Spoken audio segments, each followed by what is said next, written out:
അങ്ങനെ നമ്മുടെ ഡേ 3 കഴിഞ്ഞ് ഡേ 4 സ്റ്റാർട്ടിങ് ആയല്ലേ. ഡേ 3 നിങ്ങൾക്ക് എങ്ങനെ ഉണ്ടായിരുന്നു? നന്നായിട്ട് ചെയ്യാൻ പറ്റിയോ? കമന്റ്സിൽ പറയാം. നിങ്ങളുടെ കമന്റ്സ് ഞാൻ വായിക്കുന്നുണ്ടായിരുന്നു. അതിൽ നിന്ന് എനിക്ക് മനസ്സിലായത് നിങ്ങൾ പയ്യെ ആണെങ്കിലും ട്രാക്കിലേക്ക് വരുന്നുണ്ട് എന്നുള്ളതാണ്.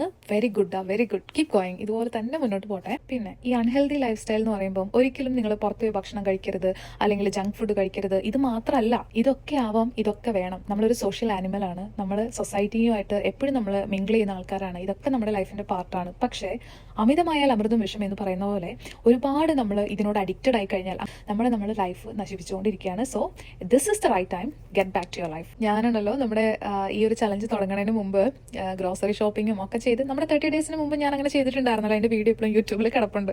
അപ്പം ഞാൻ അതിന് വേണ്ടിയിട്ട് ഗ്രോസറി ഷോപ്പിംഗ് ഒക്കെ ചെയ്ത് നല്ലൊരു ഹെൽത്തി നല്ല മെനുവും കാര്യങ്ങളൊക്കെ ഉണ്ടാക്കി വെച്ചതായിരുന്നു. പക്ഷേ കിടപ്പിലായി പോയി. സാരമില്ല, ഇനിയിപ്പോൾ അങ്ങനെ പറഞ്ഞിട്ടല്ലേ പറ്റുള്ളൂ. അപ്പോൾ ഞാൻ പറഞ്ഞു വന്നത് എന്താണെന്ന് ചോദിച്ചു കഴിഞ്ഞാൽ, കഴിഞ്ഞ ഒരു ചലഞ്ച് വെച്ച് നോക്കുമ്പോൾ ഈ ഒരു ചലഞ്ചിൽ എനിക്ക് നിങ്ങളുടെ കൂടെ ഞാൻ എന്തൊക്കെ ചെയ്യുന്നു അല്ലെങ്കിൽ എന്ത് കഴിക്കുന്നു, എൻ്റെ എക്സസൈസ് കാര്യങ്ങളൊന്നും അപ്ഡേറ്റ് ചെയ്യാൻ പറ്റാത്തതിൽ എനിക്ക് വിഷമമുണ്ട്.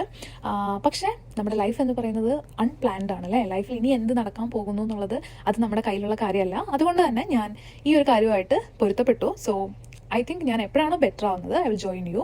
അതുവരെ ഞാൻ പറഞ്ഞ പോലെ ഒരു mental support is always with you. അപ്പം എന്തെങ്കിലും ഒരു എന്താ പറയുക ഡിമോട്ടിവേഷൻ ആവുന്ന പോലെയോ അങ്ങനെ എന്തെങ്കിലും ഉണ്ടെങ്കിൽ please do share in the comments. Okay, അതല്ല നിങ്ങൾക്ക് ഒരു റെഫറൻസോ അങ്ങനെ എന്തെങ്കിലും വേണമെന്നുണ്ടെങ്കിൽ ഇതിന് മുന്നേ ഞാൻ ചെയ്ത എൻ്റെ ചലഞ്ച് വീഡിയോസ് ഓൾറെഡി യൂട്യൂബിൽ കിടക്കുന്നുണ്ട്, അത് പോയി കാണാം. അതുപോലെ ഞാൻ ലോങ് വീഡിയോസ് എൻ്റെ ഡയറ്റും കാര്യങ്ങളൊക്കെ എൻ്റെ എക്സസൈസും കാര്യങ്ങളൊക്കെ അതിലിട്ടിട്ടുണ്ട്. സോ അത് നിങ്ങൾക്ക് വേണമെങ്കിൽ ചെയ്യാം. അതല്ല ഇനി വേറെ ഏതെങ്കിലും യൂട്യൂബ് ചാനൽസിൽ നിങ്ങൾക്ക് പെർഫെക്റ്റ് ആയിട്ട് തോന്നുന്ന ഏതെങ്കിലും ഉണ്ടെന്നുണ്ടെങ്കിൽ അത് നോക്കിയിട്ട് ചെയ്യാം. ഡയറ്റീഷ്യനെ കാണാം, ട്രെയിനറെ കാണാം. സോ അങ്ങനെ എന്തെങ്കിലുമൊക്കെ ചെയ്തിട്ട് get back to your healthy life. Okay, അപ്പം നല്ലൊരു ദിവസമാവട്ടെ ഇന്ന്. അടിപൊളിയായിട്ട് എല്ലാ കാര്യങ്ങളും നിങ്ങൾക്ക് ചെയ്യാൻ പറ്റട്ടെ. അപ്പം നാളെ കാണാം. Bye bye.